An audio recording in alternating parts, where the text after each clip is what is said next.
general, con tu permiso, mis generales, almirantes, señoras y señores, bienvenidos al CSD, que es su casa. Es una satisfacción acoger hoy la presentación del libro Mando orientado a la misión, el caso español, editado por la Academia de las Ciencias y las Artes Militares, mi academia. Por lo tanto, mi satisfacción es doble el poder acoger un acto de la Academia tan importante como es la presentación de uno de sus libros en este hermosísimo Paraninfo que tanta historia de pensamiento militar y de evolución del pensamiento militar recoge. Y voy a leer porque quiero ser preciso en el lenguaje. Normalmente soy más de comunicar, pero aquí me gustaría ser más leal a los pensamientos que esta mañana he recogido, especialmente después de leer un artículo en el periódico en el que militares ucranianos, no sé si lo han leído o no, decían que la OTAN está desactualizada, ¿no? Y daba una serie de elementos en los que decía por qué la OTAN está desactualizada, y uno precisamente era sobre el mando y control, y entraba directamente en el tema. Este libro llega en un momento clave. La guerra de Ucrania ha dejado al desnudo hasta qué punto el mando y control no es un asunto únicamente técnico, que es la forma en que normalmente lo abordamos, sino la diferencia entre adaptarse o quedar absolutamente superado. En Ucrania estamos viendo un campo de batalla casi transparente, saturado de drones y sensores, donde el tiempo entre ser detectado y ser batido se mide en minutos y casi en segundos. En este entorno, los modelos de mando pesados, centralizados, que aspiran a verlo y decidirlo todo desde arriba, sencillamente ya no sirven.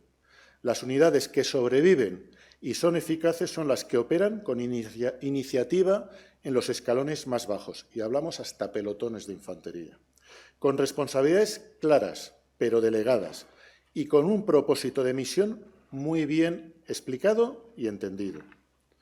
La guerra ha puesto de relieve también otra tensión muy actual. Por un lado, la tecnología nos permite saber al instante dónde están nuestras fuerzas y qué está ocurriendo. Pero la otra parte de la moneda es que esa misma tecnología alimenta la tentación de la microgestión digital, de dirigir una sección de infantería desde una pantalla a cientos de kilómetros. El mensaje que nos llega desde el frente, y nunca mejor dicho, es muy claro. La tecnología no sustituye el juicio del jefe, ni el compromiso del subordinado. O la utilizamos para reforzar el mando orientado a la misión, mejor conciencia situacional, mejor coordinación descentralizada, o la convertiremos en un instrumento perfecto de mando detallado que ahoga la iniciativa, justo lo contrario de lo que hoy requiere el combate de alta intensidad. Ucrania nos recuerda, además, que una guerra larga favorece al que tiene más masa y más industria. Para países como España, integrados en la OTAN y en la Unión Europea, la respuesta no puede ser solo cuantitativa.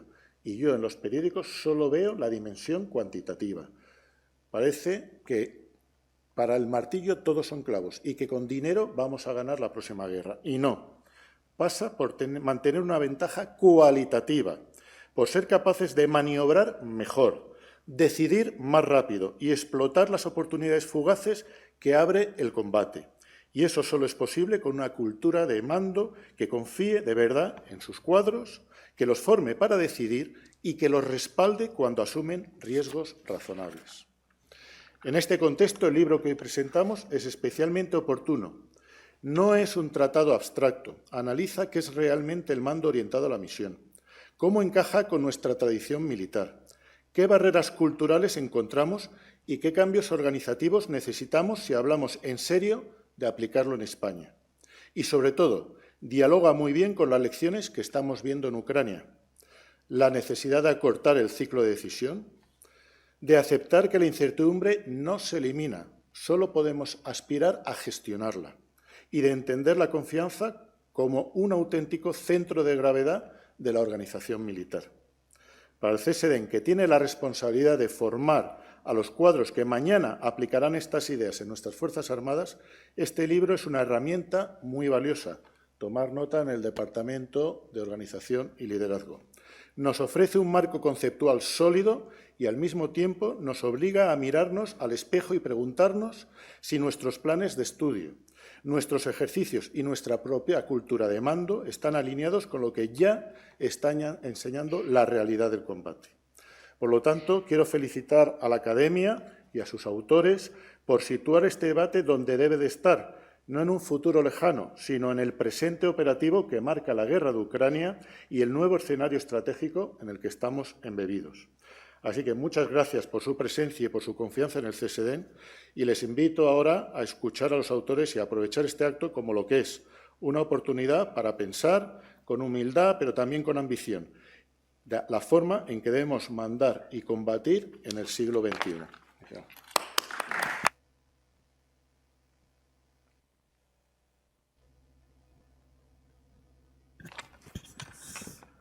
Pues, mi general, solamente, muy brevemente, porque el tiempo tiene que ser para los que vayan a hablar del libro.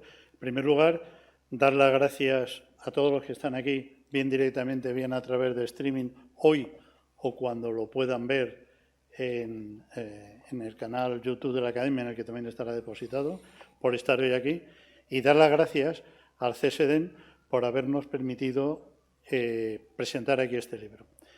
Como bien has dicho, este es un libro que hace un análisis profundo y desde el punto de vista de las Fuerzas Armadas, de las características y de los requisitos de este tipo de mando, el tipo de mando que ahora mismo está intentando aplicar la OTAN. He puesto un libro con una elevada carga de doctrinal militar y, por tanto, hemos pensado que este es el sitio adecuado para verlo. Simplemente hacer un apunte. Este es el libro número 16 de la colección Academia de las Ciencias y las Artes Militares.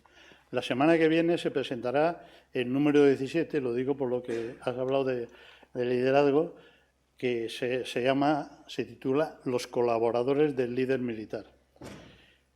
En 2026 están previstos ya otros 5 libros de la colección Academia. Además, al finalizar cada curso, pues todas las actividades públicas de la Academia se resumen en un libro que llamamos Anales y todas las comunicaciones, aproximadamente unas 60, que a lo largo del curso los académicos han ido subiendo a la página web, se resumen en otro libro que llamamos el primero es anuario, estos son los anales. Cada 2 años, además, otro tipo de actividades, que son las efemérides, que también hacen los académicos y las suben en la web, las reunimos en un libro. Si a eso unimos 5 libros que hemos hecho fuera de la colección académica con otras instituciones, el número total de libros que ha hecho la Academia en los últimos 5 años son 37 libros. 37 libros ya es un número importante y da una idea del trabajo que los académicos están haciendo para potenciar la cultura militar y difundir la cultura militar a toda la sociedad.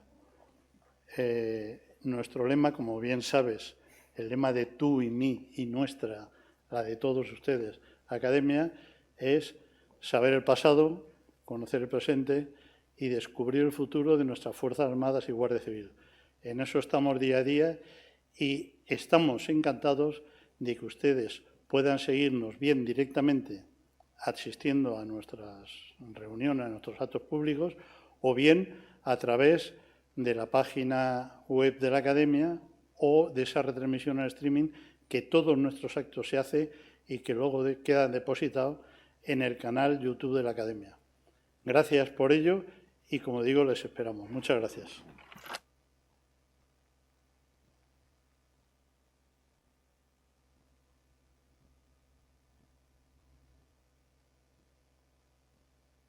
Si no, luego no sale. Como agradecimiento a la colaboración con el CSD, este es el regalo institucional de la Academia, es el escudo de la Academia.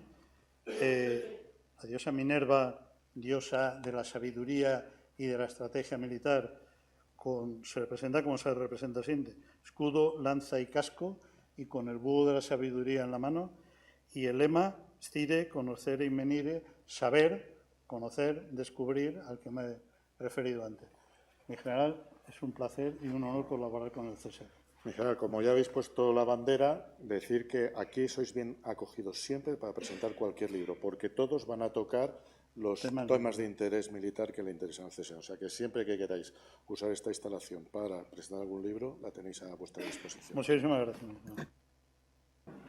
Buenas tardes a todos y a todas y también a quienes nos estén siguiendo a través de, en cualquier momento, a través de la grabación en diferido de este acto. Me presento brevemente, me llamo Juan José Fernández Magariño, soy periodista que cubre el sector de la defensa y de interior en el Periódico de Cataluña, actualmente El Periódico, que es el diario insignia del Grupo Prensa Ibérica, pero también soy un civil que desde que tiene la conciencia de lo importante que es el asunto de la defensa, la importancia descomunal de los asuntos de la defensa, intenta asomarse a la tapia para ver qué es lo que ocurre en el interior y aprender algo acerca de este mundo. Y, por lo tanto, es un privilegio estar en este Paranainfo. Es verdad que es el lugar más adecuado para la presentación de este libro, pero tengo que decir que podría haberse hecho este acto también en un recinto muy civil, por ejemplo, una escuela de negocios, porque desde el sector civil se va a poder tomar nota de muchas cosas que se dicen en este libro de Mando orientado a misión, el caso español, porque este asunto no solamente atañe a los militares que en un momento determinado de confusión puedan estar en la primera línea, a los marinos, a los pilotos, sino también a los ejecutivos de una sucursal bancaria lejos del centro de decisión o de una tienda de moda lejos de Galicia o de un almacén grande de logística, sobre cómo se organizan, cómo es la cultura de sus organizaciones. Así de dual es este tema, así de importante es este tema, sobre el que este libro viene a abordarlo de una manera importante y provocadora. Importante porque, al fin y al cabo, aquí desfila, y basta con abrir sus páginas, un elenco de firmas considerable, clave, que van aportando distintos ladrillos para explicar el concepto, pero sin llegar a una conclusión final. Es para abrir un debate que es necesario, que probablemente haya estado cerrado o sin abordar de una manera tan profunda durante mucho tiempo, pero además es provocador porque obliga a las organizaciones a situarse ante el espejo y nos introduce en el dilema de si el mando detallado, no sé si llamarlo, generales, el mando pesado, en contraposición con el mando ligero. Los periodistas tendemos a simplificar para titular, pero si el mando detallado viene a provocar una arteriosclerosis del sistema, si termina provocando trombos, infartos, ictus de la organización, o si, por el contrario, el mando orientado a misión viene a ser un anticoagulante que, aplicado en dosis excesivas, provoca hemorragias del plasma de cualquier organización militar y también civil, que puede ser el orden y el concierto. Y sobre esa cuestión discute este libro, sobre ese dilema que no se va a poder resolver en esta presentación. Se han ido recogiendo aportaciones sobre si el mando orientado a misión genera taifas, si el mando orientado a misión es más dislocación que agilidad. Bueno, para hablar de ello tenemos aquí a dos neuronas importantes de la materia gris de las Fuerzas Armadas, dos generales que para el público aquí presente son suficientemente conocidos, para la audiencia militar de este acto también, pero permítaseme dar unas pinceladas muy breves para el público civil que acceda a la grabación de este acto. Los compiladores de este libro son el general de división Alfredo Sanz y Calabria. Doy unas pinceladas muy breves de su currículum. Ha sido un directivo importante en cuanto a los recursos en el cuartel supremo de la OTAN en Europa. Ha tenido Bueno, por cierto, estamos aquí entre dos artilleros. Esto tiene un significado militar, tiene un significado militar especial. Bien, podrían haber sido de otra rama de las Fuerzas Armadas, pero da la casualidad de que los dos son artilleros. El general Sanz y Calabria dirigió la reestructuración del programa de mandos en ese cuartel mencionado, pero antes tuvo un paso también en el cambio de las materias de estudios de la Academia de Artillería, y una pincelada más personal es que es uno de los militares que yo he encontrado hasta el momento con mayor preocupación por un rodamiento clave, que es la relación de la sociedad con las Fuerzas Armadas, que muchas veces no nos fijamos en ese eje, en ese rodamiento clave. Y el general de división, Carlos Frías, felicidades por su reciente ascenso, general, actualmente jefe de la División de Desarrollo de la Fuerza en el Estado Mayor Conjunto, ha sido el último puesto que tenía, director de la Escuela de Guerra y Liderazgo. Se me permite también un apunte personal, es el militar que a este pobre periodista mejor le ha definido el momento de desolación que vive el periodismo de guerra. Yo creo que nunca mejor dicho, general Frías, desaparecido en combate. Vamos a intentar abordar la cuestión principal de este libro, pero no con la pregunta esencial sobre la arteriosclerosis o sobre la hemorragia, sino con una pregunta clásica, aunque sea tópica, que es muy útil para ayudar a las presentaciones de los libros. La pregunta es doble. Es ¿por qué este libro y por qué ahora este libro? Y si me lo permiten lo voy a hacer dividido. General Frías, ¿por qué este libro? Bueno. La razón de este libro es que estamos en un momento de cambio. Las Fuerzas Armadas españolas llevan 300 años de emplear una cultura de mando, que es la del mando detallado, no por casualidad, sino por razones sociológicas, demográficas y de la forma de organización de nuestro ejército y de nuestra sociedad.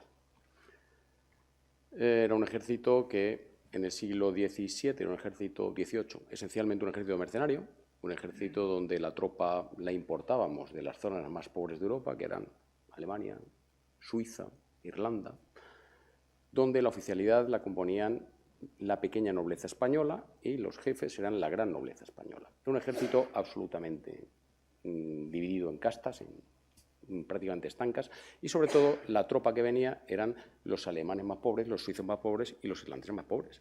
Era una tropa de baja calidad, con lo cual la única forma de organizar este tipo de ejércitos era dando instrucciones muy claras, muy sencillas y sin posibilidad de error. A ese ejército le sucedió un ejército de tropa de reemplazo en una España con un 90% de analfabetos, con lo cual traíamos gente que estaba muy poco tiempo en filas y que además, por el sistema que había, la mayoría que venían eran también de las capas más desfavorecidas de la sociedad, con lo cual la única forma de mandar era el mando detallado, era dar instrucciones claras y no permitir interpretación. Hemos cambiado un modelo de ejército profesional y ahora nuestro ejército es distinto. Ya no tenemos a personal de una calidad baja, sino que tenemos a una parte muy buena de una sociedad mucho más avanzada. Eso nos permite tratar de aprovechar esa calidad del personal y tratar de modificar la forma en que hemos estado actuando porque la nueva condición de nuestro personal nos lo permite. ¿Es una obligación? No, es una oportunidad. Y por eso necesitamos hacer un libro para explicar una de las vías donde se puede aprovechar esa oportunidad, que sería con el mando orientado a la misión, que es lo que explica este libro. Pero precisamente el caso español es muy particular, por eso hay que hacer excepción, hay que hablar de cuál es el caso español y cuáles son las posibilidades reales de aplicar ese modelo. Gracias, general. Ha abordado una parte de la respuesta también al por qué ahora, aunque hay una dimensión de esa pregunta que le formulo a don Alfredo Sanz, que es si llevamos un retraso en España en el debate sobre esta fórmula de mando o sobre cómo nos organizamos. Es una pregunta trampa, porque evidentemente sí. Vamos a ver. Estamos en medio de un cambio de era. Eso creo que es una cosa que ya prácticamente casi todo el mundo ha reconocido, empezando por el Papa y terminando por quien queramos entender. Estamos en un cambio de era. Es un cambio de era que viene de la mano de la tecnología, por supuesto, pero que tiene unas implicaciones sociales en todas las ramas que todavía no somos capaces de entender hasta dónde nos van a llevar. Las Fuerzas Armadas no pueden vivir fuera, al margen de esta realidad. Las Fuerzas Armadas están insertas en una sociedad de la cual se nutren, a la cual sirven, etcétera, etcétera. Y lo cierto del caso es que este cambio no es un cambio que se esté produciendo a fecha de hoy. Este cambio es un cambio que viene produciéndose al menos desde los últimos 25 o 30 años. ¿Cómo tienen que responder, cómo tendrían que haber ido respondiendo las Fuerzas Armadas a este cambio? Bueno, pues como sabemos, históricamente las Fuerzas Armadas han ido siempre, tradicionalmente iban por delante de la sociedad de muchos temas, en organización, en tecnología, etcétera, etcétera, hasta que a mediados del siglo XX se produce una transición y es la sociedad la que va por delante de las Fuerzas Armadas. Pero ahora mismo estamos en un contexto que ha venido a cambiarlo todo, precisamente como consecuencia de lo que se ha comentado al principio. La guerra de Ucrania, el ascenso de China, la caída de Estados Unidos, conforman un ambiente geopolítico que, junto con todo lo que está sucediendo en las sociedades occidentales como tales, las crisis generales de las democracias en su sentido, nos obligan a repensar muy claramente cómo tenemos que enfrentarnos a estos desafíos. Y eso incide en la forma que nos relacionamos, incide en la forma en la cual actuamos, incide en la forma en la cual hemos pasado de sociedades que eran característicamente burocráticas, en el sentido jerárquico de la palabra, a ser sociedades red. Y si estamos en una sociedad de red, ¿cuál es el estilo de mando y control? ¿Cuál es el estilo de organización? ¿Qué tipos de organización necesitamos para gestionar correctamente la sociedad de red? El ejército forma parte de la sociedad y es característicamente jerárquico y burocrático en tiempo de paz. Sin embargo, cuando vamos a operaciones, se habla de la nube de combate, se habla de combate en red, se habla de combate... Es decir, estamos en otro paradigma completamente diferente. Ahora, la cuestión es, ¿somos capaces de instruir y de preparar a nuestras Fuerzas Armadas en tiempo de paz mediante un sistema jerárquico y burocrático para luego emplearlas en combate, en sociedades organizadas en red y en nube, etcétera, etcétera? O, por el contrario, deberíamos pensar si todo nuestro sistema debería girar en cómo vamos a tener que combatir si llega el caso. Ese es el debate que de alguna manera es necesario poner encima de la mesa y que este libro trata de poner. Es uno de los temas fundamentales. Porque si no somos capaces de hacernos las preguntas correctas, nunca jamás encontraremos las respuestas adecuadas. Y muchas veces seguimos haciéndonos las preguntas que corresponden a un tiempo que ya pasó. Vamos 30 años tarde. La red nos acompaña desde hace 30 años. Y nuestra sociedad ha evolucionado. Nuestros chicos jóvenes son chicos que piensan en red. Y sin embargo, nosotros todavía seguimos manteniendo estructuras mentales que están mucho más adecuadas a un sistema jerárquico burocrático que a un sistema reticular. Hay que decir que este libro recoge las aportaciones, son 13 autores.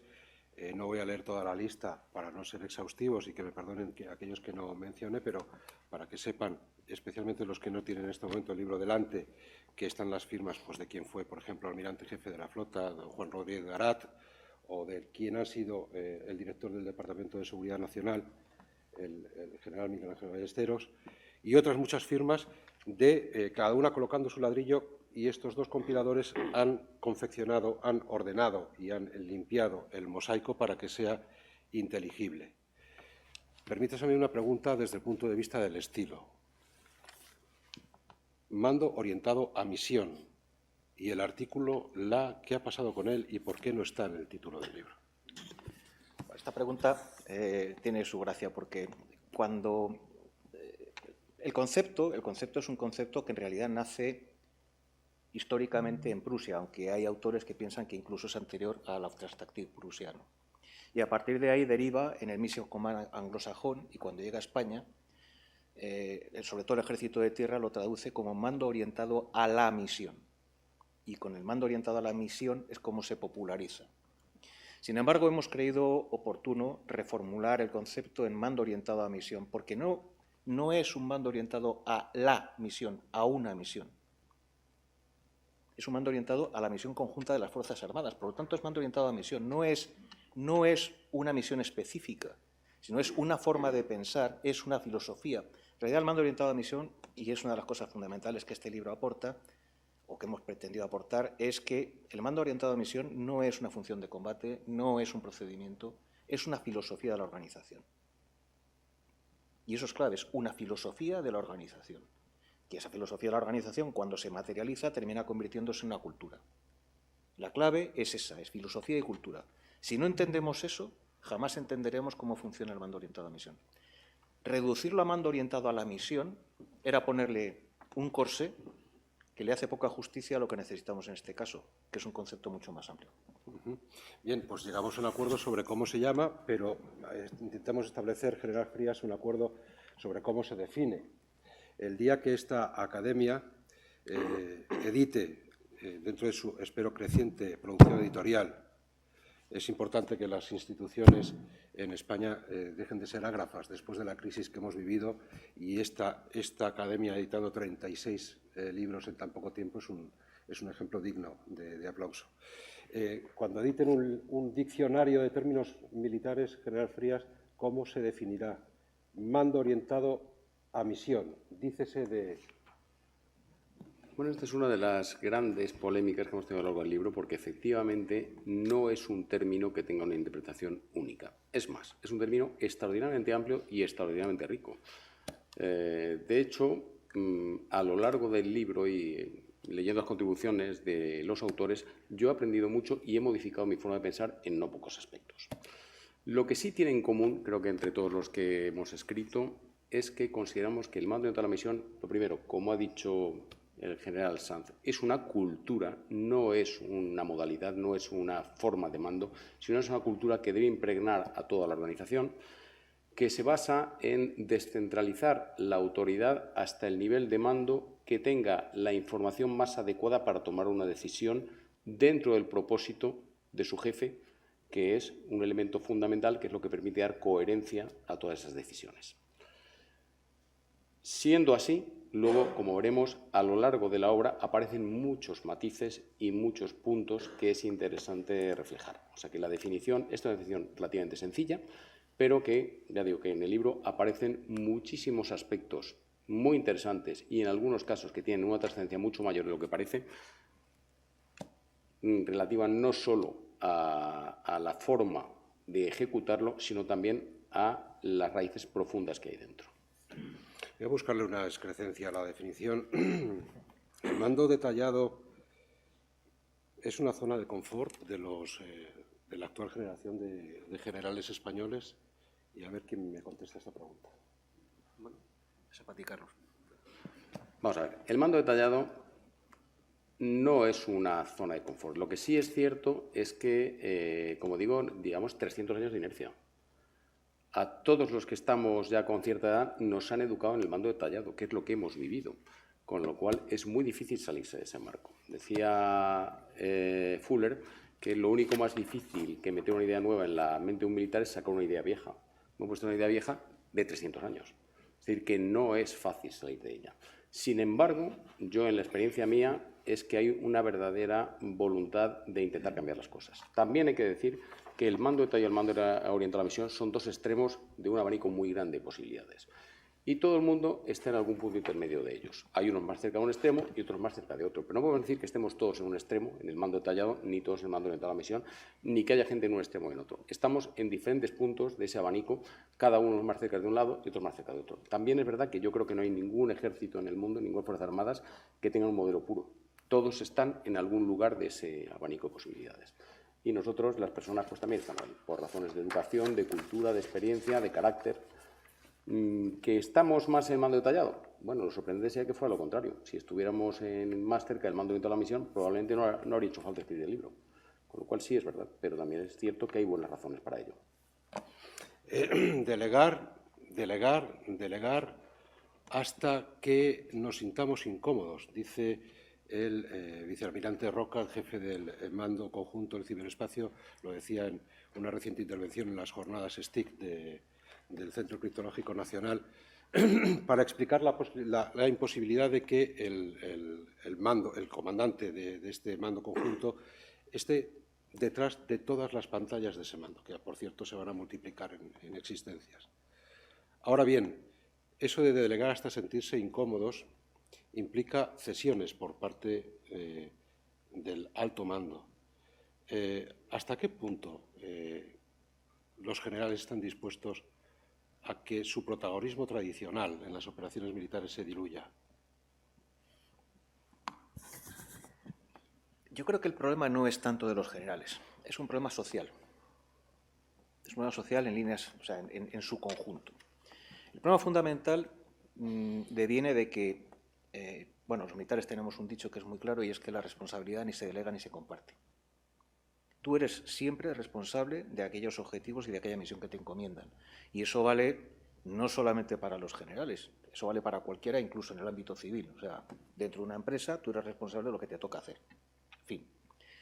Lo que puedes delegar es una tarea, un cometido, una función.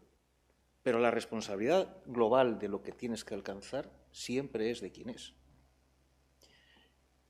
¿Qué es lo que ocurre?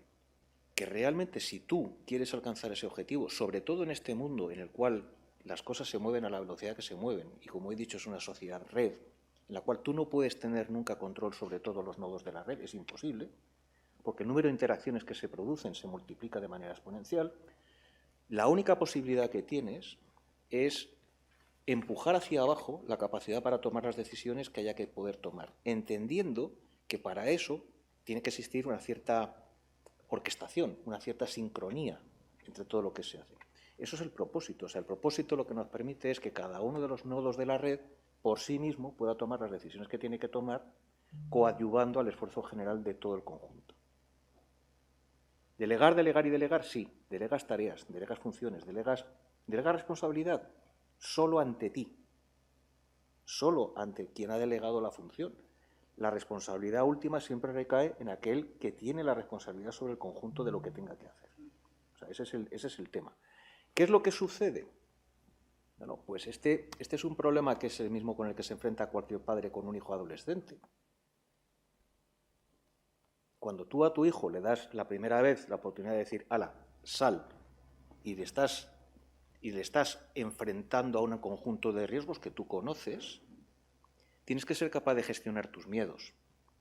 Tienes que ser capaz de gestionar el que esa persona le has dotado de los medios y los recursos necesarios como para poder enfrentarse con una realidad que es la que es. Pero tienes que gestionar tus miedos. La cuestión es, ¿hasta qué punto estamos educando a nuestros oficiales, a nuestros suboficiales, a nuestros generales, etcétera, etcétera, para que sean capaces de gestionar sus miedos? Pero la cosa va más allá. ¿Hasta qué punto tenemos educada a la sociedad para que gestione el miedo que supone entregar a los militares la responsabilidad de hacer las cosas que supone que tienen que hacer? Me temo que va a haber que abordar efectivamente la parte política del mando orientado a la misión. Ahora lo haremos, pero es que, General Sanz, has formulado una cuestión que hay que preguntarle también al general Frías. ¿Hasta qué punto se está formando? ¿Hasta qué punto se está formando la oficialidad española en esta nueva conciencia, en esta nueva forma de entender las organizaciones? No, o sea, en el Ejército de Tierra se ha abrazado el concepto y se está intentando educar a nuestro personal en su implementación. Es cierto que esa tendencia también aparece en el Ejército de Aire o en la Armada. Pero es un proyecto a largo plazo, porque cambiar una cultura que, como digo ya, 300 años no es un tema sencillo ni es un tema que se va a hacer en un corto plazo. Además, como viene en el libro, implica cambiar muchas cosas que exceden incluso la competencia de las Fuerzas Armadas. Implica cambiar marcos legales, implica cambiar percepciones sociales, implica cambiar muchas cosas. Entonces, ¿nosotros estamos educando a nuestro personal en ese sentido? Sí. ¿Por qué? Porque además el mando orientado a la misión requiere unas formas muy específicas tanto de mandar como de entender lo mandado. Por ejemplo, el trato a los subordinados. Bueno, igual que ha dicho el general Sanz, que cuando nosotros tenemos nuestros hijos adolescentes y les damos cierta libertad, bueno, cada padre sabe cómo son sus hijos y sabe quién le puede dar autoridad o no. En el caso de los subordinados, pero igual no hay una forma única de tratar a los subordinados. Una de las obligaciones del mando dentro de la cultura mando orientado a la misión es que tiene que conocer a sus subordinados y tiene que saber a quién le tiene que dar o le puede dar autonomía, a quién le tiene que dar menos autonomía, quién necesita más guía, quién necesita menos, quién necesita más preparación. Y todo eso implica que no hay una forma única de tratar al subordinado, sino que cada jefe tiene que conocer a sus subordinados para saber qué grado de autonomía les tiene que dar. De la misma manera, tiene que saber mandar, tiene que saber establecer un propósito claro que sus subordinados sean capaces de entender. Y si cree que no están con conciencia de entenderlo, debe ocuparse de formarlos para que lo puedan entender. De tal forma que el jefe tiene una serie de obligaciones que en el mando detallado no son necesarias. Y sin embargo, aquí sí lo son. El jefe tiene que individualizar al subordinado, individualizar el trato con ellos y además tiene que ocuparse de que su formación sea la necesaria para ejecutar este tipo de mando. No es una tarea sencilla. Nosotros estamos haciendo un esfuerzo importante en el ejército de tierra, pero sí es verdad que es una tarea a largo plazo que va a llevar muchos años. Bueno, me acaba de introducir la siguiente pregunta, pero antes quiero hacer un paréntesis para decirles a las personas que están aquí, el público que está aquí presente, que tendrá su momento para intervenir, que se les pedirá que sean generosos con el derecho de los demás también a intervenir, que tenemos un tiempo muy acotado y que intenten reprimir cualquier tentación de hacer tesis en las preguntas. Pero, general Frías acaba de abrir la puerta a una pregunta que tenía yo prevista acerca de la responsabilidad. Porque el mando orientado a misión suena muy bien, realmente suena bien. Suena generoso, se basa en una descripción idílica de los subordinados que están bien preparados y que van a entender bien el propósito y las decisiones que van a tomar en momentos de confusión van a ser las correctas. Si no me equivoco, y aquí habrá quien me pueda corregir si me equivoco, era de Colin Powell la frase esta de que en una situación de caos, ante la duda, siempre tendrá más razón el oficial de primera línea que el escalón de retaguardia. Pero a lo mejor no siempre tiene que ser así. Y sobre todo, ¿qué pasa si el que toma esa decisión, al que se le da la razón, comete un error? ¿Quién asume el error? ¿Cómo se premia y cómo se castiga ese comportamiento? ¿Y qué influencia tiene eso en una carrera militar en la que a mí me han enseñado los militares con los que he podido hablar, he tenido el privilegio de hablar, lo que se premia es el error cero? ¿Quién asume la responsabilidad de un fallo de un subordinado en el que sea delegado?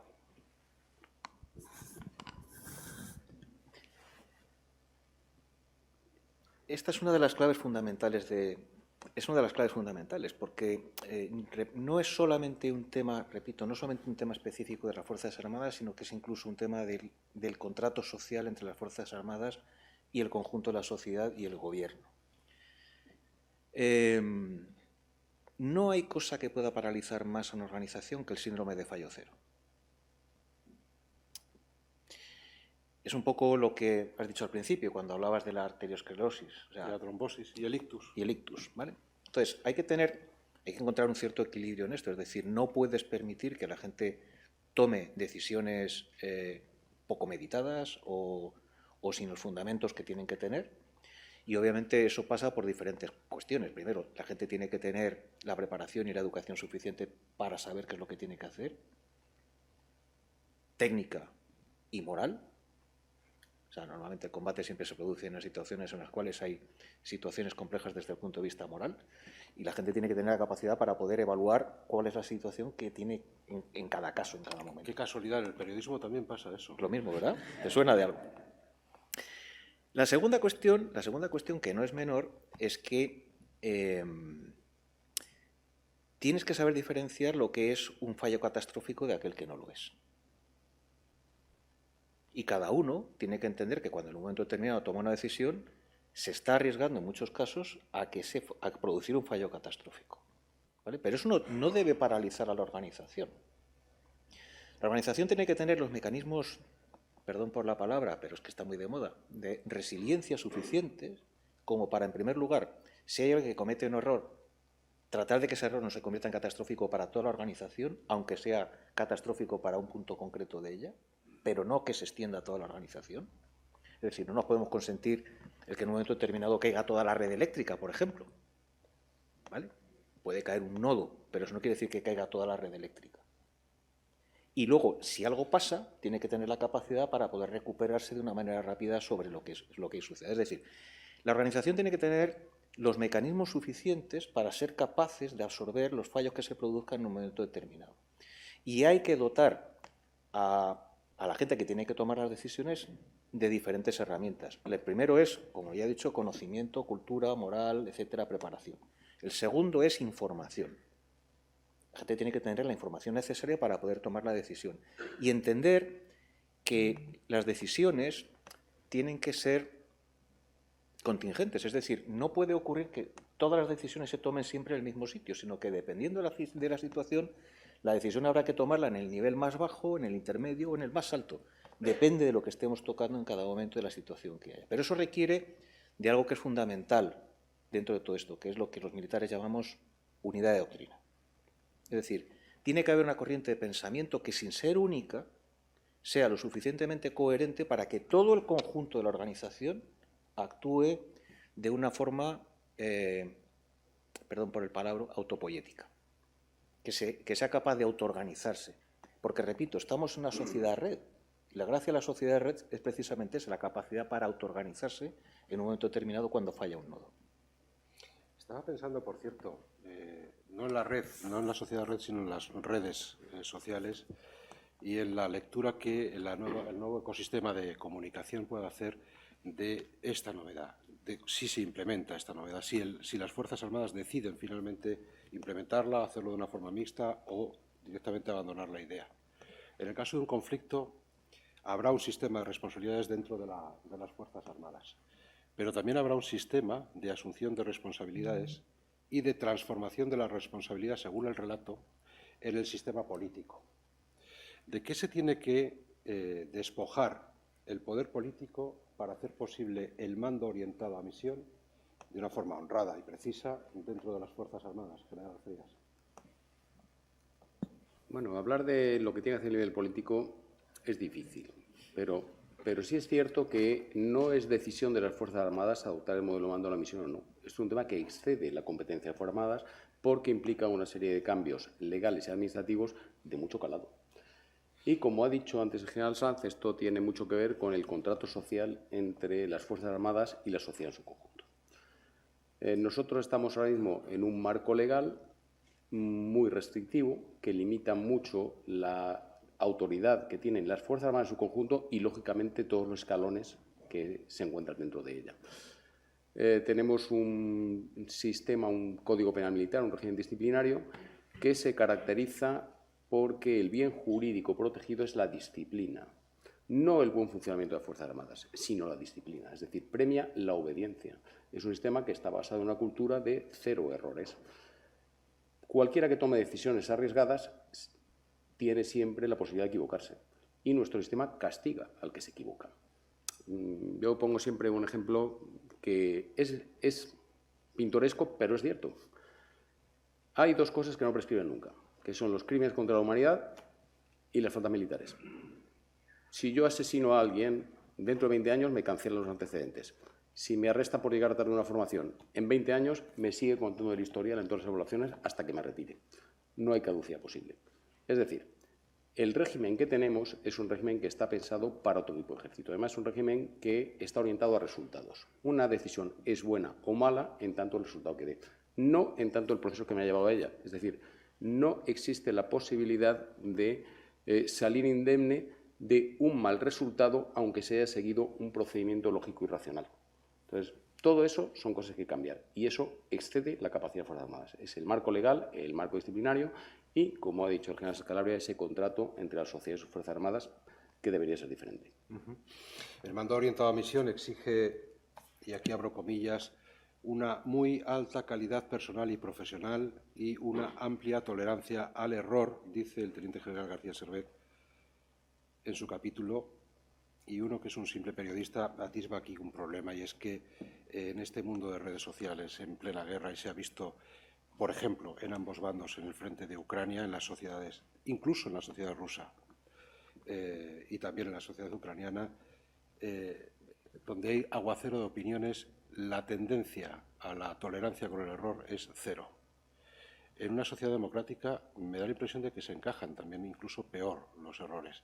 El mando orientado a la misión parece que está más relacionado con sociedades abiertas que el mando detallado, el mando pesado, que podría atribuirse más a sociedades más autocráticas, y sin embargo hay una autocracia dentro de una autocracia de la comunicación dentro de la propia sociedad democrática, que tendría también que adaptarse a entender esta cultura, ¿no? La cuestión, yo creo que este tema hay que plantearlo quizás desde otro ángulo, desde otro punto de vista, y es ¿cuál es la alternativa? ¿Cuál es la alternativa? El problema fundamental aquí es si nos vemos enfrentados, una potencia media como es España, si nos vemos enfrentados a un conflicto existencial, algo similar a lo que le pasa a Ucrania, tendremos que combatir con lo que tenemos. Nosotros no somos somos un gran país, pero somos una potencia media, no somos no somos un Estados Unidos, no somos un Rusia, ¿no? Somos una potencia media. Eso nos lleva a que necesariamente tenemos que combatir de una manera muy concreta. Por cierto, esto en la empresa es exactamente igual. O sea, las empresas hay empresas grandes, empresas pequeñas y empresas medianas. Las empresas grandes pueden utilizar toda su potencial, las empresas pequeñas y medianas, sin embargo, tienen que ser mucho más ágiles. Luego, nuestra forma de combatir ante un conflicto existencial debería ser una forma ágil de combatir.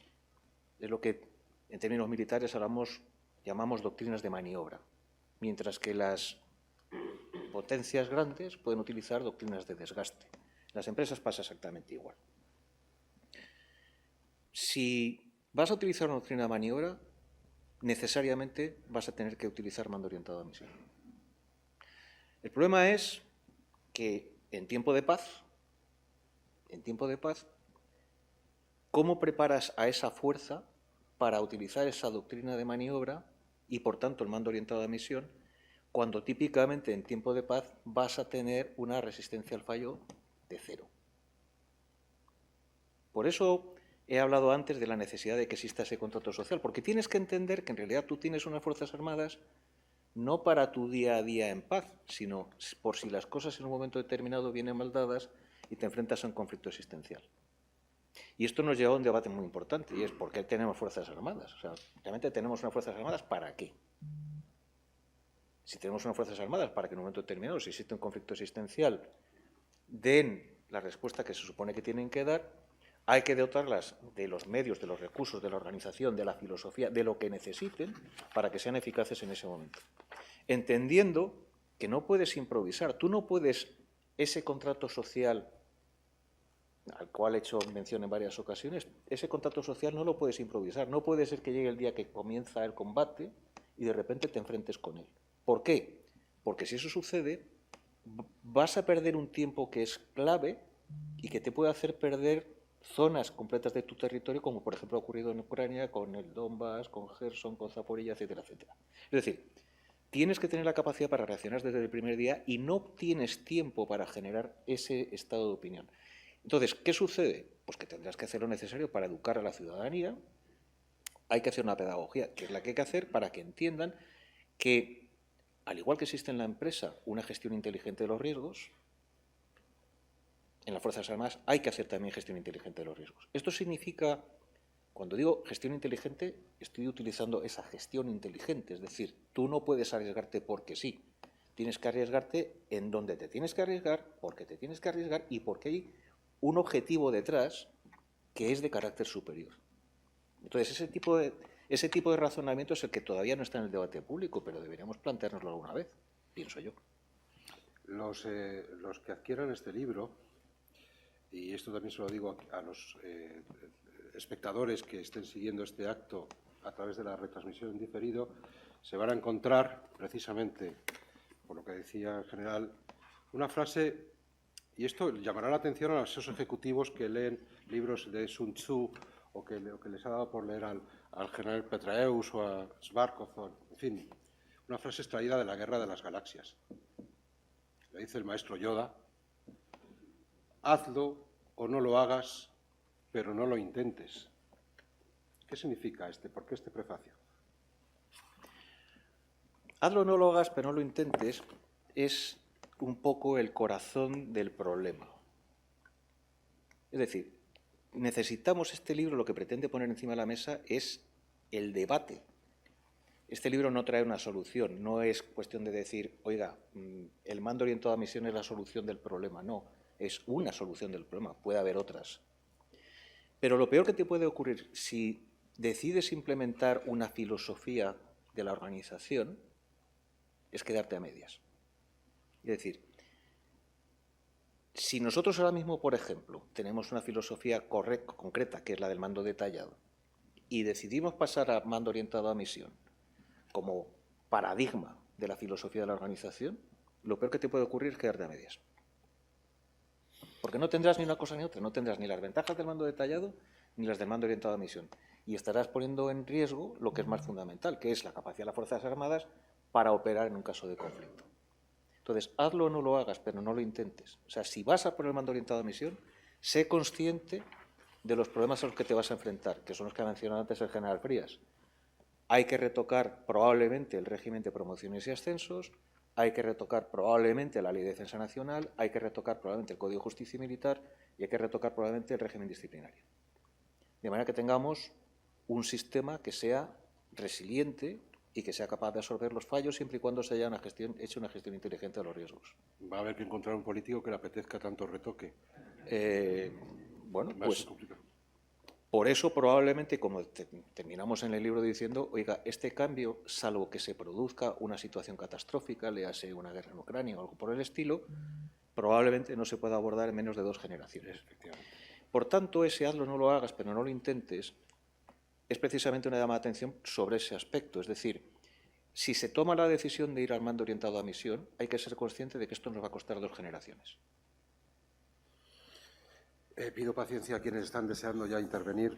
Sé que el tiempo es muy acotado, pero es que quisiera aprovechar la presencia del general Frías, que es autor de deliciosos artículos sobre historiografía de la guerra, para preguntarle, para hacer el juego, para intentar saber qué hubiera pensado de mando orientado a misión figuras militares como pudiera ser el general vietnamita Nguyen Giap, por ejemplo, o el general Paulus sitiado en Stalingrado, o qué hubiera pensado del mando orientado a misión Patton, que creo que tenía alguna idea acerca de esta cuestión, o en fin, yo qué sé, el general Fernández Silvestre. Bueno, son figuras muy diferentes. Para empezar, el general Nguyen Giap tenía una guerra de guerrillas. La guerra de guerrillas inherentemente depende del mando orientado a la misión porque no hay forma de controlar partidas que son irregulares. Da unas directrices generales y cada patrulla opera, con lo cual estaría encantado con el mando orientado a la misión, porque le permitía tener un ejército muy grande con poquísimos medios de comunicaciones y, sin embargo, que era capaz de operar. Tenían unidad de propósito. Como ha dicho el general al principio, es tener una guía y que todos vayan hacia el mismo objetivo. El general Paulus es una figura controvertida. Uno de sus contemporáneos, el general Balk, comentó una vez que el general Paulus siempre ha tenido la misma opinión, la de su jefe.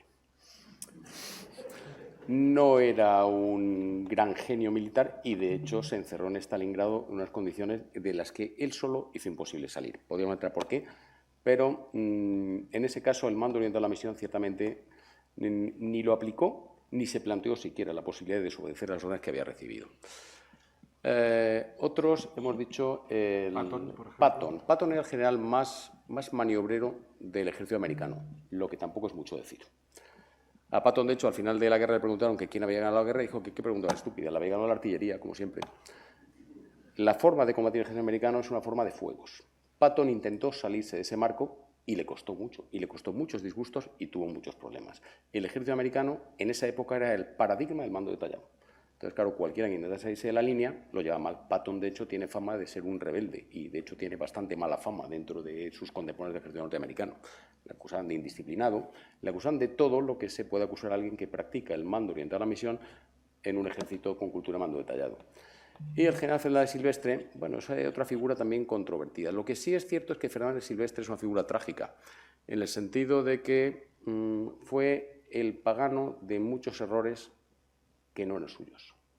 Es decir, que en esto, y al hilo del mando orientado a la misión, bueno, en algún momento alguien, que no sabemos quién es, se irá a la guerra aplicando la cultura y los medios que le hayamos dado, y si le va mal, al que le toque va a ser el pagano de muchos errores que probablemente tienen raíces mucho más profundas y mucho más antiguas. Yo, a mí el tema, precisamente, me gusta la historia porque yo llegué al mando orientado a la misión a través del estudio de la historia y de la doctrina. Y es cierto que, como ha dicho muy bien el general Sanz Calabria, la única solución que tiene el ejército de tierra, un ejército pequeño, de tamaño contenido, para vencer a un ejército mayor, es la aplicación de una doctrina de maniobra, que es inseparable del mando orientado a la misión. Claro, si al final decimos que no hay que hacerlo porque no vamos a llegar, nos estamos condenando, que eso es lo que tiene que saber el que tome la decisión, a tener que aplicar una doctrina de guerra de desgaste, que es una doctrina que favorece a las naciones que tienen más industria y más población. Y además que están dispuestas a asumir una enorme cantidad de bajas.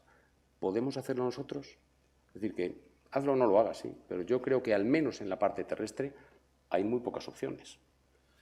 Yo no veo más que esa si no queremos que el día que se vaya bien a la guerra le pase lo que a Silvestre y tenga que asumir una cantidad de bajas que la sociedad española no puede aguantar. Extraigo dos frases del libro para dar paso ya a las intervenciones del público. Se van a encontrar cuando lean este libro un palabra alemán. Especialmente a los civiles nos parece, es una palabra que al final se nos hace bastante atractiva. Auftragstaktik.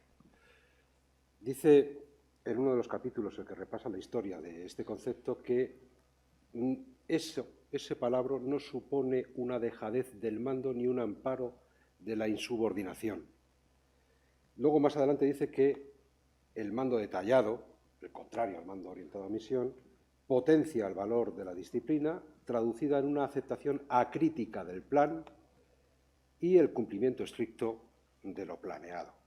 Aplíquese esto, según sea el oyente de este acto civil o militar, a su propia experiencia.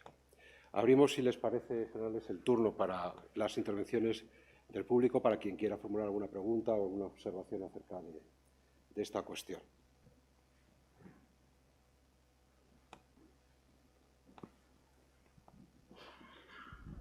Se acaba de citar dos veces a Fernández Silvestre. Aquí presentamos su libro, siendo director el teniente general Sánchez Ortega. Y el capitán general Baylor, vencedor en guerras en 4 continentes, primer jefe del Estado Mayor Central, decía una frase demoledora: nosotros los militares consideramos en mucho el valor, pero el valor insensato solo lleva al desastre. Y respecto a lo que ha dicho el general de que los padres saben cuál de sus hijos puede en un momento dado asumir las responsabilidades, tenemos un caso asombroso y brillantísimo en la historia de España, que es cuando napolitanos y sicilianos piden al emperador Carlos V que resuelva el problema terrible de la piratería de Barbarroja en Túnez. Incluso se lo pide el rey legítimo Hassan Hapsi. Y entonces Carlos V, se lo explico mucho a mis alumnos hispanoamericanos, con el dinero del rescate de Atahualpa prepara una gran flota con 500 barcos, 200 de ellos de transporte.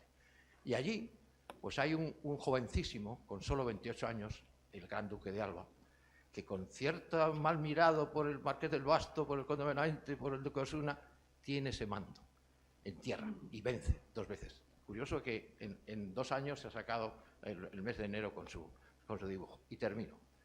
Pero es que don Pedro Álvarez Toledo, virrey de Nápoles, le dice: Fernando, habla con nuestro pariente Carlos V. Dile que mi hijo, tu primo hermano, García, con solo 21 años, quiero que mande las galeras de Sicilia y de Nápoles. Y efectivamente, las va a mandar.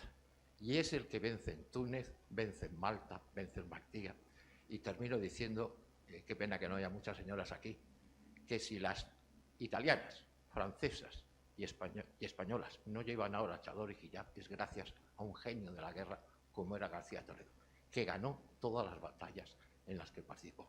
Y hubo unos parientes que supieron su valía y lo recomendaron a quien valía. Y yo creo que eso tiene mucho que ver con lo que os he explicado. ¿Más intervenciones? Está usted primero.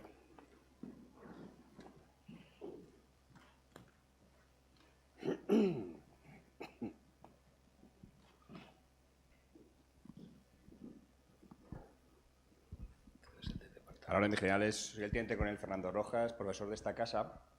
Una de las características del mando militar es que uno siempre es subordinado de otro mando superior. Y por ahí les quería preguntar, quería cambiar un poco la perspectiva y que nos hablasen de la subordinación orientada a la misión. Es decir, ¿qué retos debe estar preparados para afrontar un subordinado que se encuentra en un contexto de mando orientado a la misión?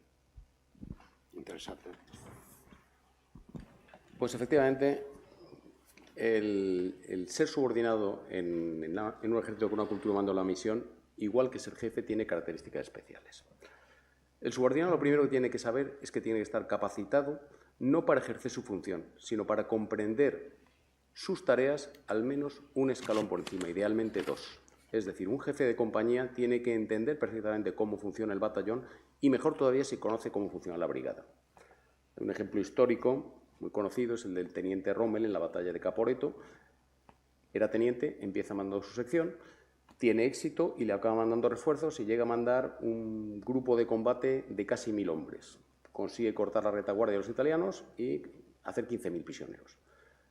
Bueno, el teniente Rommel entendía cuál era su función, siendo teniente, y sabía cómo identificar cuál era la línea de comunicación del enemigo y qué tenía que hacer para cumplir con la misión que se le había dado. ¿Enseñamos eso hoy en día en nuestras academias? Bueno, tenemos que pensar que nuestros tenientes tendrían que salir en condiciones de entender al menos cómo funcionan 2 escalones por encima, la compañía, el batallón. Es un problema de formación. ¿Qué ocurre? Que si el sistema no nos lo da, es responsabilidad individual de cada mando prepararse para asumir esas funciones. Y si no te lo enseñan en la academia, pues el día tiene 24 horas y es responsabilidad nuestra. Es una obligación del subordinado. Otra obligación, confiar en su mando y conocer a su mando. Igual que el mando tiene que conocer al subordinado, el subordinado tiene que conocer a su mando y saber en qué aspecto es bueno, en qué aspecto es regular y sobre todo, tener la suficiente confianza en él como para aceptar su propósito y comprender que ese propósito tiene unas razones detrás y debe ajustarse al propósito que se le da. El subordinado, en esas condiciones, tiene que tener una preparación muy superior al empleo que tiene y, además, es una preparación que no acaba nunca. ¿Por qué? Porque no conozco a nadie que realmente sepa todo lo que tendría que saber para entrar en combate. A nadie, empezando por mí. Y a mí me gusta mucho leer y me gusta mucho estudiar. Bueno, pues es una formación que no acaba nunca. Porque, además, el subordinado tiene una obligación con su jefe y con sus propios subordinados. El subordinado, como hemos dicho, también es jefe de los suyos y tiene que saber que tiene que darles, primero, la formación necesaria para que entiendan sus órdenes. Tienes que darle un propósito claro y, además, en caso de que no estén en condiciones de saber cuál es su trabajo, tiene que encargarse de desmenuzar lo suficiente como para que les llegue. Tiene que cultivar relaciones de confianza. La confianza es la base de todo el asunto. La confianza hacia el subordinado y la confianza hacia el jefe. Si no tenemos confianza, el mando viendo la misión jamás puede funcionar. Y conocer al subordinado y conocer al jefe es una tarea en sí misma. Quiero decir, no es decir, uy, yo lo conozco porque sé cómo se llama, sé que está casado y sé que tiene 2 niños. No. Conocerlos en situaciones difíciles, cuando está cansado, cuando tiene sueño, cuando tiene frío. Y esas condiciones, la vida militar lo que nos permite es crearlas en ejercicios. Tú, a tus subordinados, si quieres conocer cómo es uno de tus subordinados determinados, le puedes crear un ejercicio a la medida, donde le empieza a poner tareas difíciles, ver si delega o no delega, lo matas y ves si ha delegado a sus subordinados o no, si sabe su misión. Todo eso son cosas que hay que hacer. Para el jefe le supone un trabajo, pero para el subordinado también. Entonces, esta relación de jefe y subordinado, el mando orientado a la misión, es una relación mucho más compleja que el mando detallado, que es muy sencilla. Recibo órdenes y ejecuto órdenes, y cuando acabo de novedades, y he terminado. Es una relación mucho más complicada y mucho más exigente, tanto para el jefe como para el subordinado. Profesor, ha insinuado usted un apéndice para la segunda edición de este libro e incluso ha dado ya el título. ¿Sí? Mando orientado al subordinado, ¿no? No. Subordinación orientada a la misión. A misión, sí. Si me permite, bueno, vamos a ver. Hay la clave fundamental he hablado siempre, en todo caso, está hablando sobre el tema del contrato social, ¿no? El contrato social, obviamente, es un contrato social entre las Fuerzas Armadas y la sociedad en su conjunto, las sociedades y el gobierno, pero también es un contrato social dentro del propio ámbito de la organización. Ese contrato social obliga tanto al jefe como al subordinado. Y es un contrato social que se tiene que basar fundamentalmente en 2 premisas: confianza y lealtad, como ha puesto encima de la mesa el general Frías muy acertadamente. Pero le falta un ángulo. Le falta un ángulo que es muy importante. Todo esto, vuelvo a decir, al final termina en que estamos en sociedades que son diferentes a las sociedades en las que nos hemos formado tradicionalmente los que ya tenemos una cierta edad. Son sociedades red. Y en esta sociedad de red no es suficiente con entender mi subordinación hacia arriba. Tienes que entender perfectamente cómo funciona tu red hacia los lados. ¿Por qué? Pues porque si en un momento determinado, dentro de lograr un propósito, el que tu jefe te ha marcado, tú decides salirte exactamente de la misión que te han dado para tratar de bordearla, como tus compañeros de tus lados no entiendan lo que estás haciendo, vas a tener un conflicto. Entonces, no basta simplemente con que dentro de una organización haya alguien que se mueva dentro de esto, no. Es que el conjunto de la organización tiene que moverse así.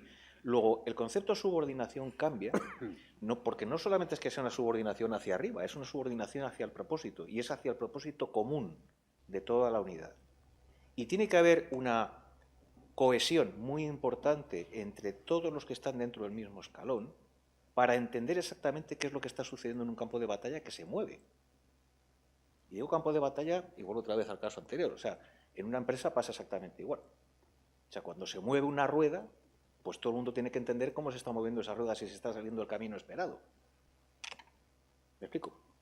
Entonces, el problema de la subordinación aquí es un problema mucho más complejo, porque no es una subordinación unidireccional, como estamos acostumbrados a pensar en estructuras jerárquicas, sino que tienes que entender cómo funciona toda la red y cuáles son las relaciones que existen entre todos los nodos de la red para entender cómo te tienes que mover o cómo puedes posicionarte dentro de esa red.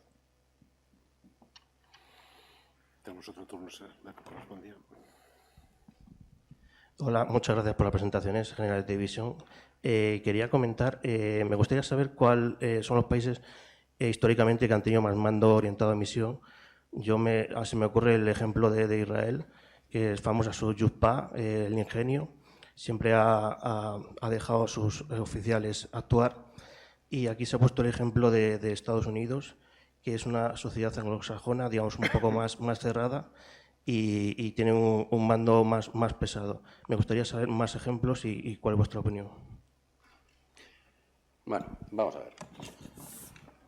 Yo particularmente creo que era el caso de la España imperial, para empezar. ¿Qué ocurre? Que de eso hay muy poco escrito, miento, no hay muy poco escrito. Conocemos muy poco de lo que se ha escrito, porque hay muchos libros que se editaron una vez y no se han vuelto a editar. Pero sí es verdad que cuando uno los lee, bueno, no hay un tratado que hable de mando orientado a la misión, pero sí es verdad que las anécdotas y la forma que cuentan de las batallas es un caso de aplicación práctica del mando orientado a la misión. Yo cuando estaba en la escuela de guerra, contaba el caso de la batalla de Mulberg. En la batalla de Mulberg, en 1547, el emperador Carlos V decide cruzar el río Elba por la retaguardia de las tropas protestantes para cogerlos de revés. Y mandan a un cabo y a 8 soldados a buscar un paso del río. El cabo recorre el río arriba abajo, no encuentra paso, pero ve que hay unas barcas atadas enfrente y dice, bueno, pues podíamos cruzar nadando y hacemos un puente de barcas. Y efectivamente coge a uno de sus soldados y le dice, vete a avisar al capitán que vamos a hacer un puente de barcas. Cruza al nado, se trae las barcas y hace un puente de barcas. El capitán, cuando le dicen que su cabo está cruzando el río a través del puente de barcas, coge su compañía y la manda hacia el río. Y le manda a un soldado a avisarle al maestre de campo del tercio que va a cruzar el río con su compañía. El jefe del maestre de campo hace lo mismo y avisa al emperador. La batalla de Mulberg, el propósito era el del emperador, pero el que decide el momento, el lugar y cuándo se va a producir, se va a ejecutar esa acción de combate, es un cabo, que es el que cruza el río. Efectivamente. Y consigue la gran victoria de Mulberg cuando el emperador estaba en la cama con gota. Sin embargo, el plan y el propósito estaban claros y el cabo era capaz de comprender el plan de su general y de entender que había una ocasión de realizarlo que era en ese momento. Primero, ¿dónde se produce el mando orientado a la misión en general? Cuando son ejércitos pequeños que se enfrentan a enemigos más grandes. Y son ejércitos que tienen que tener personal de calidad que permitan ejecutar ese mando. Otro ejemplo, la Wehrmacht. La Wehrmacht, después de la Primera Guerra Mundial, el ejército imperial alemán descubre que no puede ganar una guerra industrial y decide buscar otra forma de derrotar a unos aliados que tenían más población, más industria. El ejército israelí, como ya he dicho. El ejército británico, que le pasa algo parecido. El ejército británico está distribuido por todo el imperio, hace misiones de policía imperial, donde siempre tenía enemigos que eran más numerosos y tiene que adoptar diferentes formas de combatir según el escenario. Los norteamericanos lo intentan, pero culturalmente no les sale. ¿Por qué? Pues porque su cultura, desde que nace el ejército norteamericano, sus victorias se han basado siempre en tener más de todo que el enemigo. Con lo cual, nunca han sentido ese problema. ¿Cuándo empiezan a sentirlo? Cuando profesionalizan el ejército después de la guerra de Vietnam y ya no son los que tienen más de todo, sino tiene un ejército mucho más pequeño que el ejército soviético en ese momento. Sin embargo, como luego se hundió la Unión Soviética, tampoco es un problema que les aprieta mucho. Entonces, escriben mucho, lo hacen mucho, pero culturalmente los resultados son mejorables. Ahora mismo, que sean líderes en ese campo, sobre todo los israelíes, con diferencia, y los británicos. ¿Alguna intervención?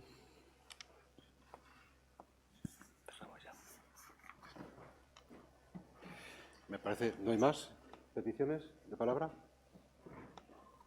Por cierto, general, me acaba de recordar con este relato de la batalla de Mulber una cuestión que cuando se aclare si realmente forma parte de la historia de la guerra de Ucrania podría también añadirse a estos ejemplos, que es el de la historia del batallón Berlingo. En la defensa del aeropuerto de Kiev, de repente un suboficial que se quedan sin medios de transporte decide requisar los Berlingo del servicio de correos. Por cierto, no quedó ninguno entero, pero consiguieron aportar a la defensa del aeropuerto. Adelante. Bueno, pues yo quería hacer un pequeño comentario que a lo mejor podéis apostillar, que es ahora mismo hemos hablado de operaciones en red, de que estamos todos relacionados. Ahora ya vamos un paso más allá, ¿no? Lo llamamos las operaciones multidominio. De hecho, el mantra o el lema del Estado Mayor de la Defensa es integrados en multidominio. O sea, tenemos que ver las operaciones desde un punto de vista en el cual esa integración lateral es importantísima, pero no solo con que tú tienes que saber lo que hace la brigada o la división o lo que hace la artillería, no tienes que saber qué hace el aire y qué hace la armada para entender todo esto, ¿no? Entonces es aún más complicado si queremos verlo, pero es imprescindible, ¿no? O sea, efectivamente irá muy apoyado en la tecnología, en el conocimiento de la situación y en la rapidez de la decisión, que tiene que estar efectivamente descentralizada. Yo creo que no hay paso atrás.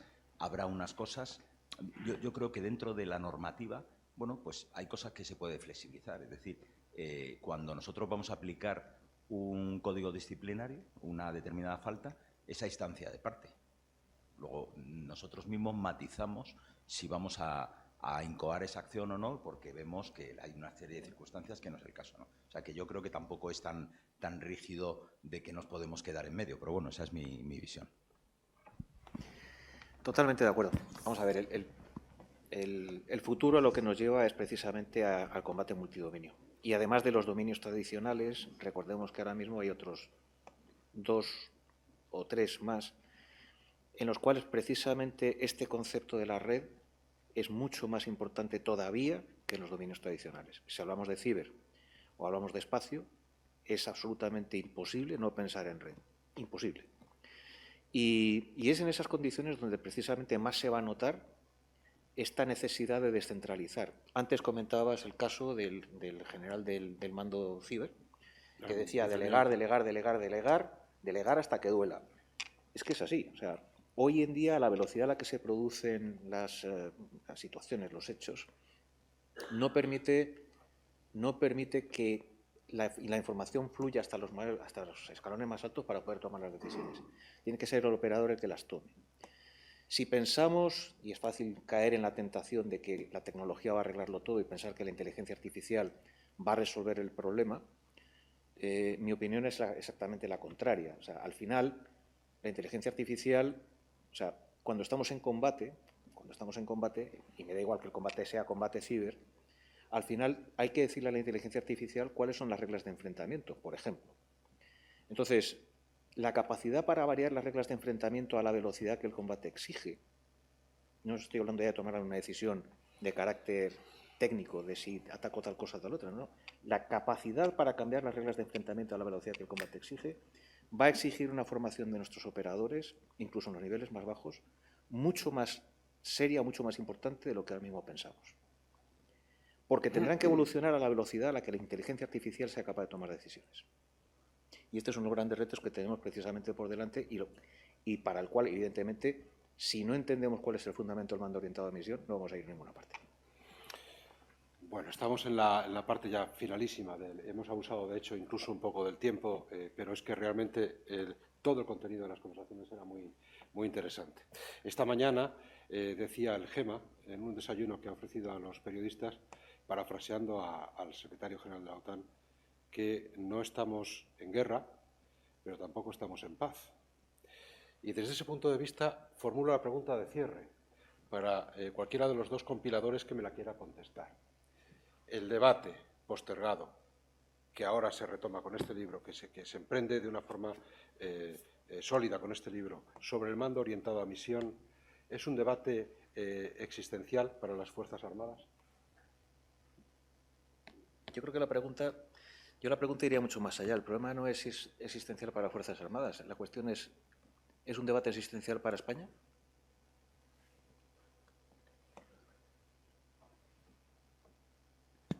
Vamos a ver. Es cierto que el Ejército de Tierra, la Armada y el Ejército de Aire combaten de formas diferentes, aunque estén cada vez más próximas, porque además la tecnología va eliminando, va borrando las diferencias entre los diferentes dominios tradicionales.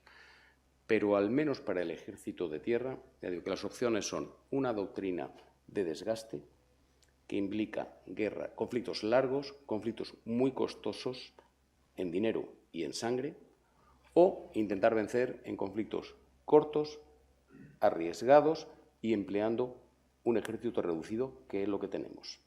Y para eso hace falta el mando orientado a la misión. Si no tenemos mando orientado a la misión, automáticamente estamos descartando esa posibilidad y nos vamos a una doctrina de desgaste. Y no hay más. Ahí sí que no hay dos extremos y es o blanco o negro. En medio no hay nada. Bueno, en ese sentido, con las condiciones de nuestra sociedad actual y lo que podemos prever del futuro en una sociedad más envejecida, con menos gente joven, en muchos casos menos resiliente, ¿de verdad tendríamos capaces nosotros de aguantar un castigo como el de Ucrania? Muy probablemente no. Con lo cual no podemos adoptar una guerra de desgaste como lo que está ocurriendo en Ucrania. Está fuera de nuestro alcance. No podemos. Con lo cual, la opción que nos queda es la que nos queda. Pero como dice el general Scalabria, no es una decisión de las Fuerzas Armadas, es una decisión de España, porque implica muchas más cosas. Como ha dicho mi jefe, el general Herrera, podemos hacer muchas cosas dentro de los márgenes que tenemos, pero podemos hacer muchas cosas, vamos a decir, trampeando el sistema, pero no gracias al sistema. Es decir, podemos hacerlo, podemos llevar adelante hasta cierto punto el mando orientado a la misión, intentando, bueno, vamos a decir, interpretar, entre muchas comillas, las normas existentes. Pero claro, en el fondo estamos yendo en contra de ese contrato social. Si no cambiamos el contrato social, es muy difícil que esto llegue a término, porque además la decisión de, vamos a decir, interpretar la norma es una decisión personal, que puedo tomar yo y otro puede decir que no la va a tomar. Y en ese sentido no puede funcionar el sistema si no vamos todos en la misma línea. Entonces, pues yo creo que es un problema para España existencial, en función de la evaluación que se haga de las posibilidades de que España se enfrente a un conflicto militar existencial.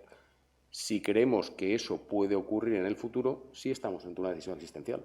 Si creemos que todo va a seguir como hasta ahora y que hagamos lo que hagamos, España nunca se va a enfrentar a una amenaza exterior existencial, pues podemos permitir el lujo de no hacerlo. En el mundo hacia el que vamos, yo creo que es un lujo que no puede ser muy caro. Bien, solamente nos queda agradecer a los generales Frías y Sanz y Calabria las lecciones magistrales que nos han dado con sus respuestas. En este libro la cuestión queda honestamente abierta. Lo que se propone aquí es una reflexión, es un debate. Aquí no se hacen sentencias, aquí se huye del esencialismo. Es un libro que recomiendo encarecidamente para quienes tengan interés en la cultura de las organizaciones en España y cómo nos organizamos en España, y se ha presentado en este rincón privilegiado del CSDEN, que es un lugar al que hay que agradecer, es una institución a la que hay que agradecer su acogida. Y muchas gracias a todos ustedes por su asistencia y por su atención.